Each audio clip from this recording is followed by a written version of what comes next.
Well, it is absolutely a wonderful thing to be here and to be with all of you.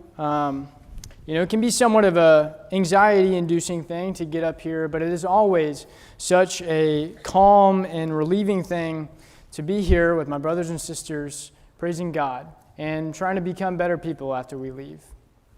And so that's what I hope will be the outcome of me standing in front of you, is that you'll not only hear the word, but be a doer of it too, and to put these things to practice.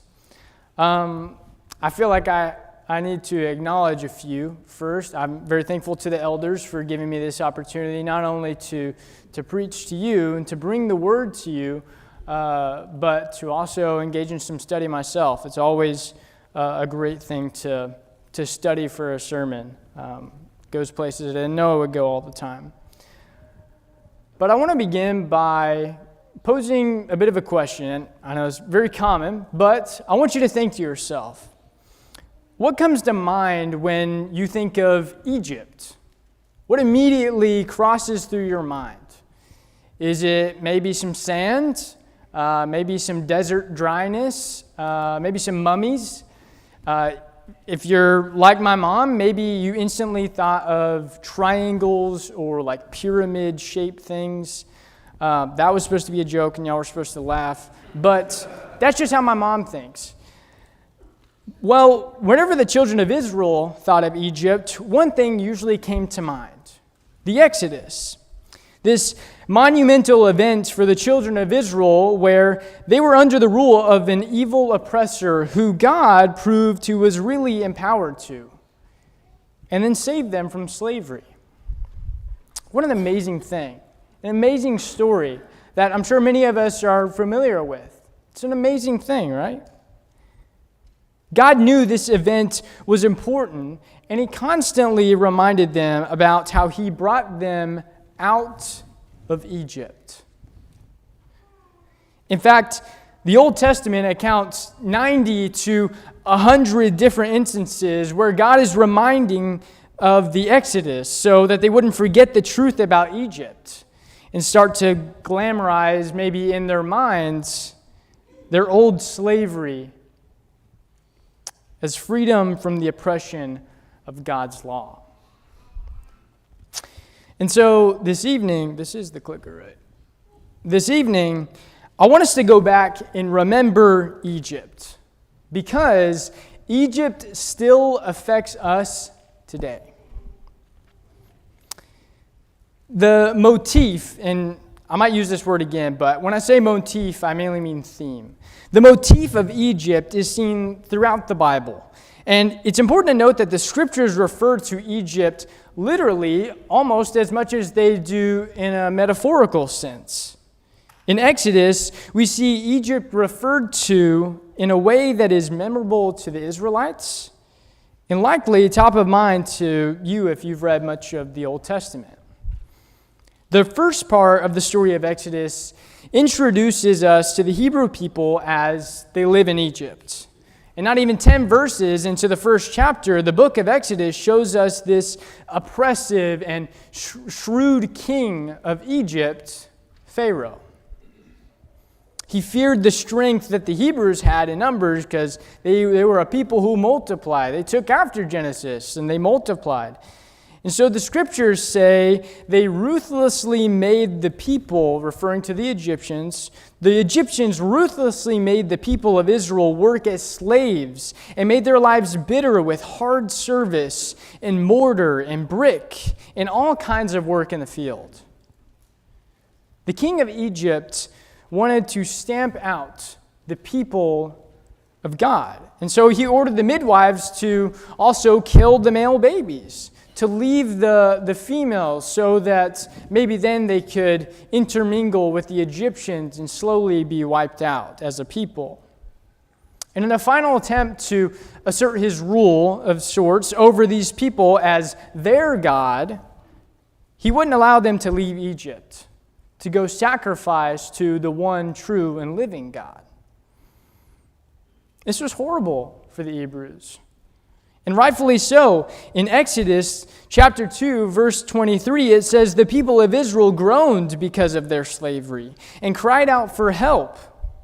And if it stopped right there, this would be a really sad story.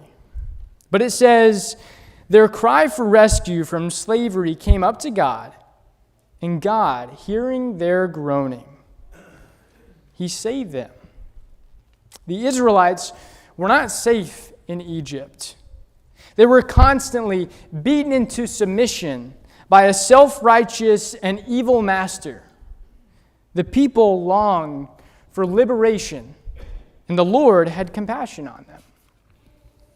And this is why Egypt becomes this place that's associated with oppression and bondage, both literally and metaphorically. They were in chains, or they were in oppression by this evil ruler physically. Yes, they were doing hard labor, but at the same time, they were prevented from spiritually being well, from spiritual wellness. If you remember, they weren't allowed to go and sacrifice to God. And so in Deuteronomy 28, the Lord even uses this metaphorical or this historical scar to threaten this reality back onto the people if they fail to keep the covenant. He says, if you don't keep my covenant, then, in verse 68 of Deuteronomy 28, they're told at the end of the chapter that if they don't obey the voice of the Lord and carefully do as they're commanded, then the Lord will bring you back in ships to where? To Egypt, to bondage, a journey that I promised you would never make again. And there you shall offer yourselves for sale to your enemies as male and female slaves, but there will be no buyer. Again, God's heart is always to bring His people out of Egypt. Yet Israel's heart keeps turning back to Egypt. But why? It's because Egypt makes a lot of promises, yet when the people are there, they are left crying out to God.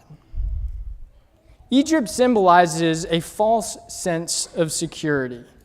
In Ezekiel chapter 29, the prophet begins a 4-chapter-long prophecy against Egypt. More specifically, he begins by rebuking their god, Pharaoh. And this wouldn't mean very much if it weren't for the fact that Pharaoh was a god in the people's eyes. You see, in Egypt, Pharaoh wasn't just a political leader, like a president. He was divine. He was seen as a god. And the people saw him as the earthly embodiment of the god Horus, which is like their Zeus. A living connection between heaven and earth. In fact, at his coronation, he was believed to step into this divine role, and he was believed to almost become a god in human form.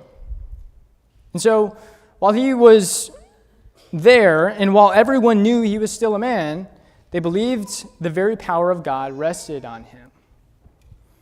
And it is to this man that God begins the prophecy, "Behold, I am against you, Pharaoh, king of Egypt, the great dragon that lies in the midst of his streams, that says, 'My Nile is my own. I made it for myself. I will put hooks in your jaws and make the fish of your streams stick to your scales, and I will draw you up out of the midst of your streams with all the fish of your streams that stick to your scales.'" In verse 5, "I give you as food," he says. I think God thinks highly of this one who proclaims himself a god. Pharaoh in Egypt are a picture of self-reliance that exalts itself against God, but God always holds the real power. The prophet Isaiah describes Egypt as a source of false security in chapter 31, verse 1, saying, "Woe to those who go down to Egypt for help." And back up to the previous chapter, he continues in verse 1 of chapter 30, saying, "Stubborn children, declares the Lord, you carry out a plan, but not mine, and you make an alliance, but not of my spirits, and that they may add sin to sin. Who set out to go down to Egypt without asking for my direction, to take refuge in the protection of Pharaoh, and to seek shelter in the shadow of Egypt. Therefore shall the protection of Pharaoh turn to your shame, and the shelter in the shadow of Egypt to your humiliation. For though his officials are at Zoan and his envoys reach hence, everyone comes to shame through a people that cannot profit them, that brings neither help nor profit, but shame and disgrace." And in verse 7, the very poignant statement, "Egypt's help is worthless and empty."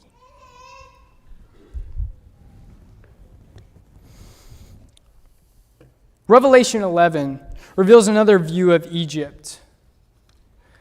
In Revelation 11, we see two characters called witnesses, and I won't go into all the specifics of Revelation, frankly, because I am less studied. But in Revelation 11, we see these two witnesses, these two righteous people who are testifying things about God. And they're going into the city and proclaiming their testimony to all the people, but the people of the city laugh at them and then kill them. And as if they aren't evil enough, they leave the bodies in the streets and don't allow them to be buried. And how do the scriptures describe this violently evil place? In verse 8, "And their bodies will lie in the streets of the great city that symbolically is called Sodom and Egypt." Egypt is used as a descriptor for a place of evil and oppression. And it's because of that great oppression, it's because of the slavery, it's because of the false sense of security and the arrogance and the opposition to righteousness that we are told in Hosea 11 and verse 1, "Out of Egypt I called my son." In Zechariah 10:10, "I will bring them home from the land of Egypt." You see, the Lord wanted so badly to bring them out of Egypt because he knew how bad Egypt was. And yes, he wasn't always saving them out of the literal land of Egypt, but since the beginning of Genesis to the end of Revelation, our Father has always been trying to save them from the things that Egypt symbolized. And some of you may be thinking, wow, I'm glad we don't have to deal with Egypt, right? Like, we don't mess with that. That's not our problem. But I hope you've been able to connect the dots so far that Egypt is still a bit of a problem. We still deal with the problems of Egypt today. In Egypt, Israel was enslaved under Pharaoh, and they could not save themselves. If we haven't already, we need to realize that sin is spiritually and even sometimes physically puts us under the oppressive bondage of slavery, just like Israel. Especially if you're struggling with repetitive sin, you know what it feels like to be enslaved. Sin becomes this thing that you do out of habit, not because you want to do it. In fact, Paul describes this very troubling feeling in Romans 7 and verse 15 when he says, "For I do not understand my own actions, for I do not do what I want, but I do the very thing that I hate." And in verse 20, "Now, if I do what I do not want, it is no longer I who do it, but sin that dwells in me." In other words, Paul is saying, I don't want to sin, but because I am a slave to it, I do it. Jesus talks about slavery of sin in a more poetic way in John 8.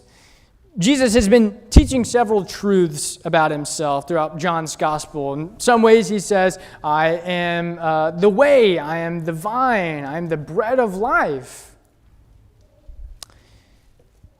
He has these statements where he expresses that he and only he is these things. And here in verse 31, he says, if you abide in my word and are truly my disciples, you will know the truth, and the truth will set you free.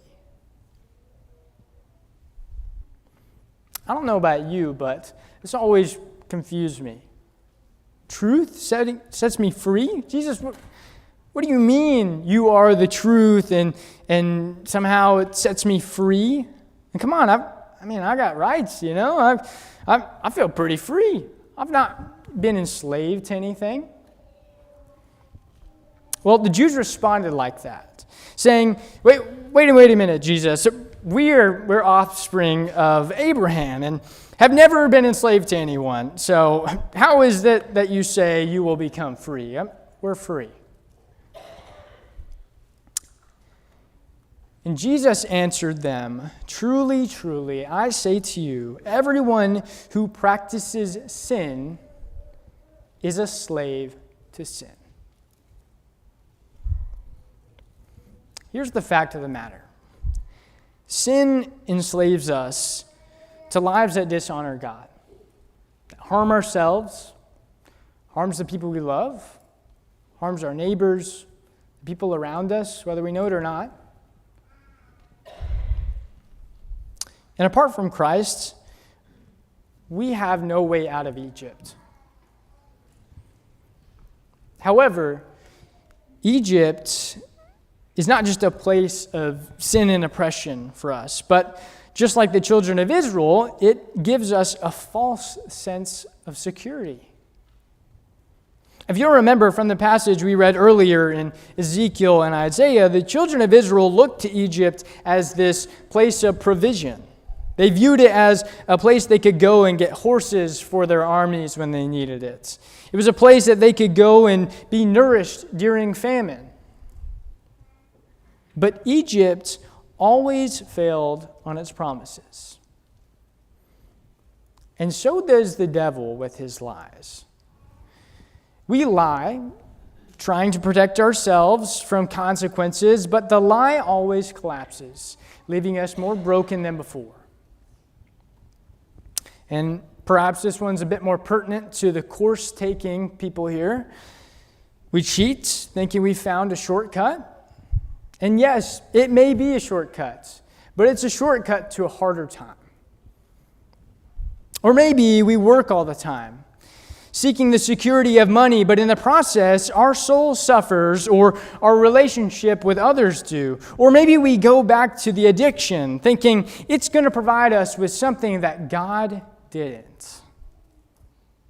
And here we sit, shaking our heads at the children of Israel for longing for cucumbers in Egypt, while they never worried about meat in the wilderness.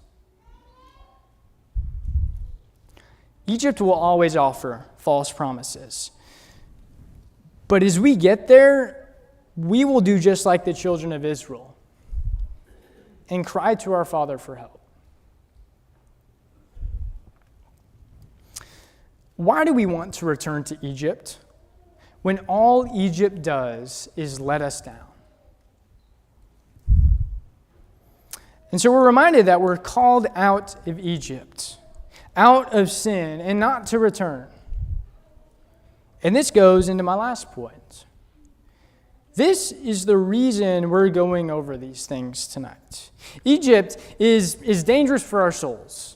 It is. And we need to be reminded of how bad our sin was and where we were to understand why we long to stay faithful. Nobody here is above temptation. Nobody here is unable to turn back to where they came. the Lord so often, before addressing the people of Israel, before he would declare some long statement to them, he would remind them that he delivered them from Pharaoh in Egypt. The Lord emphasized that event because it's a timeless reminder that we're brought out of Egypt by the Lord's might and not on our own. In fact, the Lord institutes a feast for the Israelites to observe so that they would constantly remember this thing. And that's what the Passover meal is for. The Lord taught Israel to observe this meal in Exodus 12 and 26, saying, "And when the children say to you, 'What do you mean by this service?' you shall say, 'It is the sacrifice of the Lord's Passover. For he passed over the houses of the people of Israel in Egypt when he struck the Egyptians, but spared our houses.'" It was a reminder to them that God delivered them. And he reminds us of our deliverance from sin too with a meal. That's why, as baptized believers, we eat the bread and drink the fruit of the vine at the beginning of every week. It's so we never forget that the Lord delivered us. And I hope that we take it seriously, the Lord's Supper. It's good to think on Christ, his death, his burial, his resurrection, and how God delivered us from what we couldn't deliver ourselves from through that. And we forget sometimes, but thank goodness we have a Lord who's so loving that he reminds us. So, I hope to remind you this evening, and maybe you're debating whether you should return to sin or your old habits. I encourage you to remember the oppression and slavery you endured in sin. The evil master, the devil who you served. Remember the evil or false promises. Remember when you sinned thinking you were gaining, and remember the way the world let you down. But more importantly, remember the Father as he sheltered you from the judgment that he gave to his enemies. And remember Isaiah 65 and how the Lord stretched out his hands to you. Remember how he led you with cords of kindness through the waters of uncertainty and change. And remember how the Lord has brought you to a much better place. We need to remember Egypt. But more importantly, we need to remember how the Lord called us out from Egypt, out from sin. And I want to end with a rather lengthy reading in Deuteronomy. And I want you to listen for how the Lord talks about Egypt here. And think about what we went through tonight and how that ties to sin and bondage and slavery to the evil one who always lets us down. And so I'm going to read from Deuteronomy 6, starting in verse 1, if you'd like to read along with me. Deuteronomy 6, starting in verse 1, it says, "Now this is the commandment, the statutes, and the rules that the Lord your God commanded me to teach you, that you may do them in the land to which you are going over to possess it, that you may fear the Lord your God and your son and your son's son by keeping all his statutes and his commandments, which I commanded you all the days of your life, that your days may be long. Hear, therefore, O Israel, and be careful to do them, that it may go well with you, and that you may multiply greatly, as the Lord, the God of our fathers, has promised you, in a land flowing with milk and honey. Hear, O Israel, the Lord your God, the Lord is one. You shall love the Lord your God with all your heart, with all your soul, and with all your might. And these words that I command you today shall be on your heart. You shall teach them diligently to your children, and shall talk of them when you sit in your house, and when you walk by the way, and when you lie down, when you rise. You shall bind them as a sign on your hand, and they shall be as frontlets between your eyes. You shall write them on the doorposts of your house and on your gates. And when the Lord your God brings you into the land that he swore to your fathers, to Abraham, to Isaac, and to Jacob to give you, with great and good cities that you did not build, and houses full of all good things that you did not fill, and cisterns that you did not dig, and vineyards and olive trees that you did not plant. And when you eat and are full, then take care lest you forget who brought you out of the land of Egypt, out of the house of slavery. And skip down with me to verse 20. When your son asks you in time to come, what is the meaning of the testimonies and the statutes and the rules that the Lord our God has commanded you? Then you shall say to your son, we were Pharaoh's slaves in Egypt, and the Lord brought us out of Egypt with a mighty hand. And the Lord showed signs and wonders, great and grievous, against Egypt and against Pharaoh and all his household before our eyes. And he brought us out from there, that he might bring us in and give us the land that he swore to give to our fathers. And the Lord commanded us to do all these statutes, to fear the Lord our God, for our good always, that he might preserve us alive as we are this day. And it will be righteousness for us, if we are careful to do all his commandments before the Lord our God, as he has commanded us. And so I want us to remember Egypt. Sure, maybe this is something you're like, I got that down. But God thought it was important constantly for the people to know in Israel that they were brought out of Egypt. And it's equally as important for us to know that God brought us out of Egypt. He brought us out of sin. And that is a cause for great joy. And we always offer an invitation. But really, God offers you an invitation tonight, as he always has, to come out of Egypt. And if you're sitting there wanting freedom from slavery and sin, know that you have a way out. There is a way out of Egypt. And for those that don't know Christ, first, you've got to go through the water and die to your old self in Egypt so that you can live in God's promises. And for those that know Christ but struggle, we all struggle. Remember how you were treated in Egypt. And when you look around and see your brothers and sisters here, know that there are people here who love you and would love to pray with you and be with you and help you. I want us to remember Egypt tonight and know that through Christ and because of Christ and his death, burial, and resurrection, most of all, he has defeated death and he has brought us out of Egypt. If we can help you in any way, I pray that you come forward as we stand and sing the invitation song. Oh, what a wonderful